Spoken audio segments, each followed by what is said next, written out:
ଏଇଠି ନା ଶୋଇଛି ଝିଅ ଦେଖନ୍ତୁ ତା ବାବା ପାଖରେ ଶୋଇଛି। ଆଉ ଏଇଟା ହେଉଛି ରାତି ଟାଇମ୍, ଖିଆପିଆ ସରିଲା ପରେ ଆଉ ଆଜି ତ ଦିନ ବେଳେ ବିଲକୁଲ ବି ସେ ଶୋଇନି, ମାନେ ଖେଳି ଥିଲା ଦିନ ଯାକ।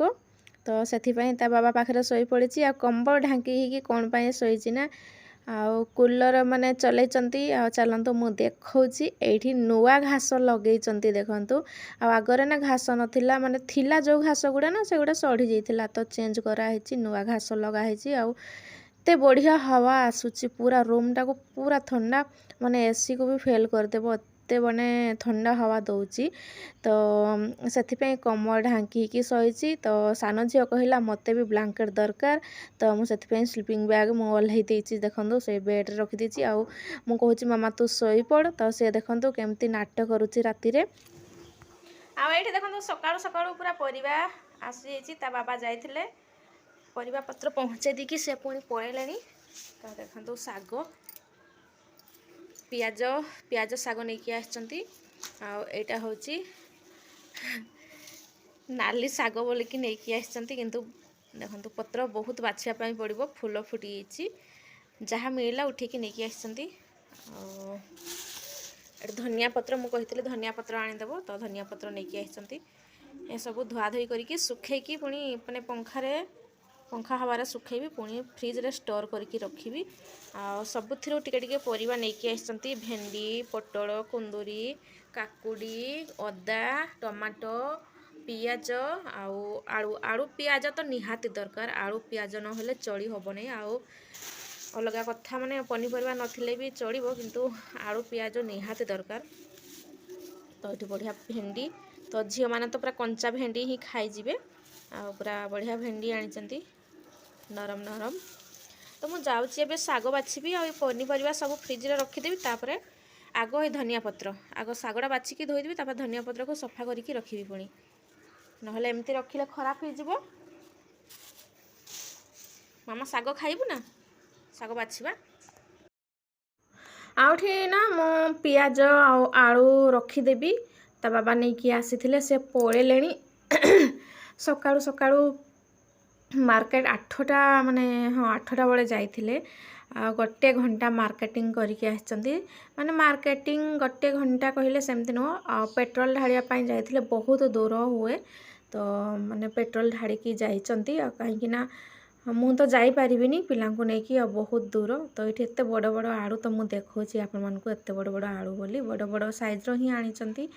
ଆଉ ମୁଁ ଗଲେ ନା ମାନେ ମିଡ଼ିୟମ୍ ସାଇଜ୍ର ନେଇକି ଆସେ, ଆଉ ଇଏ ନା ପୁରା ବଡ଼ ବଡ଼ ଏକାଥରେ ହେଇଯିବ, ମାନେ କିଲୋ ଭରିଯିବ ଏମିତି କହିକି ସେ ନେଇକି ଆସନ୍ତି।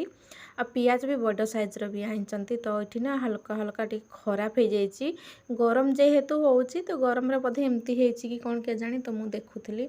ହଁ, ଆଉ ପେଟ୍ରୋଲ ଢାଳିବା ପାଇଁ ଯାଇଥିଲେ, ତ ପେଟ୍ରୋଲ ଢାଳିକି ଆସିଲେ। ମୁଁ କହୁଛି କି କ'ଣ ପାଇଁ ଏତେ ଲେଟ୍ ହେଲା, ତ ସେ କହିଲେ କି ପେଟ୍ରୋଲ ଢାଳିବା ପାଇଁ ଯାଇଥିଲି, ଆଉ ପେଟ୍ରୋଲ ଢାଳି ଦେଇଥିବି। ଆଉ ମାନେ ଯେତେବେଳେ ଯେଉଁଠି ଏମିତି ମୁଁ ଯାଏ ନା କେବେ କେବେ କେଉଁଠି କାମ ପଡ଼ିଗଲା, ତ ସେଥିପାଇଁ ଗାଡ଼ିରେ ପେଟ୍ରୋଲ ପଡ଼ିଥିଲେ ତୁ ଯାଇପାରିବୁ, ଏମିତି କହିକି ସେ ପେଟ୍ରୋଲ ଢାଳି ଦେଇକି ଯାଇଛନ୍ତି। ପୁଣି କେବେ ଆସିବେ ଜଣା ନାହିଁ। ଆଉ କିଛି ଦିନ ପାଇଁ ଆସିଥିଲେ, ମାନେ କିଛି ଦିନ କହିଲେ 2-3 ଦିନ ପାଇଁ ହିଁ ଆସିଥିଲେ ବାସ୍। ଆଉ ଏଠି ନା ଆଳୁ ରଖିଦେଉଛି ମୁଁ, ଆଉ ଆଳୁଟା ମାନେ ୟାଙ୍କୁ କହିଲି ମୁଁ ଆଳୁ ଆଉ ପିଆଜ କିଛି ନହେଲେ ବି ମୋ ପାଇଁ ଆଳୁ ପିଆଜ ନେଇକି ଆସିବ, ନହେଲେ ଆଉ ଚଳି ହେବ ନାହିଁ। ଆଉ ଡାଲି ବସେଇଦେବି, ଆଉ ଆଳୁ ସିଝାକି ଆଳୁ ଭଜା କରିଦେଲେ ଖାଇ ହେବ, ଝିଅ ବି ଖାଇଦେବ। ଆଉ ପିଆଜ ଆଳୁ ନହେଲେ ତ ଚଳି ହେବନି, ଜାଣିଥିବେ। ଆଉ ମାନେ ଆଉ ପନିପରିବା କ'ଣ କହିବି, ଏତେ ରେଟ୍। ଆଉ ଏଇଠି ଦେଖନ୍ତୁ କେତେ ବଡ଼ ବଡ଼ ପିଆଜ ମୁଁ ଦେଖାଉଛି। ତ ପନିପରିବା ବି ବହୁତ ହିଁ ରେଟ୍ ମାନେ ଏପଟେ। ଆଉ ମାନେ ଟମାଟୋ ବି 40 ଟଙ୍କା କେଜି, ବାଇଗଣ 60 ଟଙ୍କା କେଜି, ଆଉ ପୋଟଳ ବି 60 କି 80 ଏମିତି କେଜି, ଭେଣ୍ଡି ବି ସେମିତି, ମାନେ ସବୁ ପନିପରିବା ବହୁତ ରେଟ୍, କ'ଣ ଖାଇବ ମଣିଷ। ତାପରେ ମୁଁ ସବୁ ରଖିଦେଲି, ଆଉ ମାନେ ପନିପରିବା ରସୁଣ ଏସବୁ ଝଡ଼ାଝଡ଼ି କରିକି, ତ ଦେଖନ୍ତୁ କେତେ ଏଇଠି ଛିଲକା ବାହାରିଛି, ତ ମୁଁ ସବୁ ସଫା କରୁଛି, ମାନେ ଝାଡ଼ୁ ଲଗାଉଛି। ଏବେ ହେଇଗଲାଣି ମାନେ ଦିନ ବେଳ ଟାଇମ୍, ଆଉ ମାନେ ମୁଁ ତ ରୋଷେଇ କଲି। ରୋଷେଇ ସାରିକି ୟା ଭିତରେ ଝିଅକୁ ବି ଖୁଆଇଦେଲି। ବଡ଼ ଝିଅ କାନ୍ଦିଲା, ତାକୁ ଭୋକ ହେଲା ତ ମୁଁ ତାକୁ ଖୁଆଇ ସାରିଲା ପରେ ଝାଡ଼ୁ କରୁଛି। ଆଉ ମୁଁ ନା ଯେତେବେଳେ ରୋଷେଇ କଲି ସେତେବେଳେ ବ୍ଲଗ୍ ହିଁ କରିପାରିଲି ନାହିଁ। ତ ସେଥିପାଇଁ ଆଉ ବାସ୍ କିଛି ନାହିଁ। ଆଜି ଡାଲି କରିଛି, ଶାଗ କରିଛି, ଆଉ କିଛି କରିନି। ତାପରେ ସାଲାଡ଼ କରିବି। ତ ବାସ୍ ଏତିକି ଖାଇବା ଆଜି ବନେଇଛି, ଆଉ ବେଶୀ କିଛି ନାହିଁ। ତା ବାବା ତ ପଳେଇଲେ ସକାଳୁ। ସେ ଭାତ ରୋଷେଇ କରିଥିଲି 10ଟା ବେଳେ ପଳେଇଲେ, ମାନେ 10:30ରେ ପଳେଇଗଲେ। ତ ମୁଁ ଭାତ ରୋଷେଇ କରିଥିଲି ଆଉ ମାଛ ଭଜା ଥିଲା, ତ ତାକୁ ମୁଁ ଦେଇଦେଲି। ଆଉ ମାନେ ରାତିର ଗ୍ରେଭି ବଞ୍ଚିଥିଲା ତ ତାକୁ ଗରମ କରିକି ଦେଇଦେଲି। ସେ ସେଥିରେ ଖାଇ ଦେଇକି ସେ ପଳେଇଲେ। ସକାଳୁ କିଛି ଖାଇବିନି, ମୋତେ ଖାଇବା ପାଇଁ ଇଚ୍ଛା ହେଉନି କହୁଥିଲେ। ମୁଁ କହିଲି କି ଏତେ ଦୂର ରାସ୍ତା ଯିବ ତ ବାଟରେ କେଉଁଠି ଖାଇପାରିବ ନ ପାରିବ, ତ ଏମିତି କହିକି ମୁଁ ତାଙ୍କୁ ମାନେ ଖାଇବା ଦେଲି। ସେ କହିଲେ ଆଉ ମୁଁ ଡାଲି ବସେଇଦେବି କହୁଥିଲି, ସେ ମନା କଲେ ନା ଡାଲି କରନା, ତରକାରୀ ପତ୍ର କିଛି କରନା, ମୋତେ ବାସ୍ ଅଳ୍ପ ଟିକେ ଖାଇବା ଦେ ଯାହା ବି। ଆଉ ଭାତ ବସେଇଦେଲି। ତାଙ୍କର ଭାତ ବହୁତ ମାନେ ପସନ୍ଦ ଖାଇବା, ଏମିତି ତ ନାସ୍ତା ଖାଆନ୍ତି ନାହିଁ, ତ ସେଥିପାଇଁ ଭାତ ହିଁ ବସାଇଥିଲି। ଆଉ ଏଠି ନା କୁଲରଟା ଦେଖନ୍ତୁ ଲଗେଇଛୁ। ଆଉ ମାନେ ଷ୍ଟାଣ୍ଡ ତ ଇଏ ଯାଇଥିଲେ ମାର୍କେଟ ଷ୍ଟାଣ୍ଡ ପାଇଁ ବି ଷ୍ଟାଣ୍ଡ ମିଳିଲାନି। ଆଉ ମିଳିଲା ଯଦି ବି ବହୁତ ରେଟ୍। ଆଉ ସେଟା ନା ଏଇ କୁଲରଟା ସମ୍ଭାଳି ପାରିବନି। ଯେଉଁ ପ୍ଲାଷ୍ଟିକ୍ କୁଲର ଗୁଡ଼ା ଆସୁଛି ନା ସେ ତାର ହିଁ ଷ୍ଟାଣ୍ଡ ମିଳୁଛି।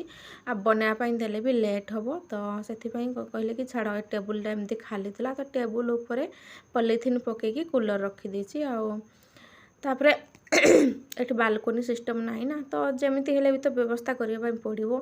ଆଉ ଏଠି ନା ବାସି କପଡ଼ା ସବୁ ଥିଲା, ଗାଧୁଆ ପାଧୁଆ ସାରିକି ସବୁ କପଡ଼ା ରଖା ହେଇଥିଲା। ତ ମୁଁ ଏବେ ପକେଇଦେବି ମେସିନ୍ରେ, ଆଉ ଡିଟର୍ଜେଣ୍ଟ ପାଉଡ଼ର ବି ପକେଇ ଦେଉଛି। ଆଉ ପାଇପ୍ ଫାଇପ୍ ଲଗେଇଦେବି, ତାପରେ ମୁଁ ଖାଇବି ବୋଲିକି ଭାବୁଛି।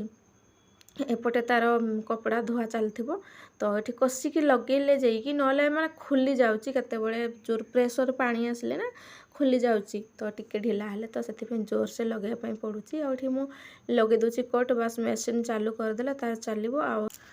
ଆଉ ଚାଲନ୍ତୁ, ମୁଁ ଏବେ ଯାଉଛି କିଚେନ୍କୁ ଟିକେ। ଆଉ ଏଇଠି ନା ମୁଁ ଦହି ବସେଇଥିଲି, ତ ଗାଈ କ୍ଷୀର ନା, ତ ଯେହେତୁ ଦେଖନ୍ତୁ ପାଣି ଟିକେ ଅଧିକା ବାହାରୁଛି, ତ ଯାହା ହେଲେ ବି ପୁରା ଗାଢ଼ ଦେଖନ୍ତୁ, ମାନେ ପାଣିଟା କାଢ଼ିଦେଲେ ପୁରା ବହଳିଆ ହେଇଯିବ ଦହି। ତ ଏଇଟା ଟିକେ ପାଣିଟା ଯେଉଁ ଅଛି ହାଲକା, ତ ତାକୁ ମୁଁ କାଢ଼ିଦେବି। ଆଉ ପୁରା ଦେଖନ୍ତୁ ଘରେ ବସେଇଛି, ବଢ଼ିଆ ବସିଛି ଦହି। ଆଉ ଏଇଠି ନା ଧନିଆ ପତ୍ର ଗୁଡ଼ା ମୁଁ ଧୋଇ ଦେଇଛି, ପୁରା ଯେଉଁ ତଳ ସାଇଡ଼୍ର ଯେଉଁ ଚେର ଲାଗିଥିଲା, ମାଟି ଲାଗିଥିଲା, ତାକୁ କାଟିକି ଧନିଆ ପତ୍ରକୁ ପୁରା ଫ୍ରେଶ୍ କରିଦେଲି। ଯେଉଁ ପାଚିଲା ପାଚିଲା ମାନେ ହଳଦିଆ ପତ୍ର ଥିଲା ତାକୁ ବାଛିଦେଲି। ବାଛି ସାରିକି ତାକୁ ଧୋଇଦେଲି। ଆଉ ବିଲକୁଲ ବି ମାଟି ନାହିଁ। ତାପରେ ଜାଲିରେ ରଖିଦେଇଛି। ପାଣି ଟିକିଏ ନିଗିଡ଼ିଲା ପରେ ତାପରେ ନା ମୁଁ କଟନ୍ କପଡ଼ାରେ ଶୁଖେଇଦେବି। ଆଉ ଶୁଖେଇକି ଫ୍ରିଜ୍ରେ ଗୋଟେ ଡବା ଭିତରେ ଷ୍ଟୋର୍ କରିକି ରଖିବି। ଏମିତି ରଖିଲେ ବହୁତ ଦିନ ଷ୍ଟୋର୍ ହେଇକି ରହୁଛି।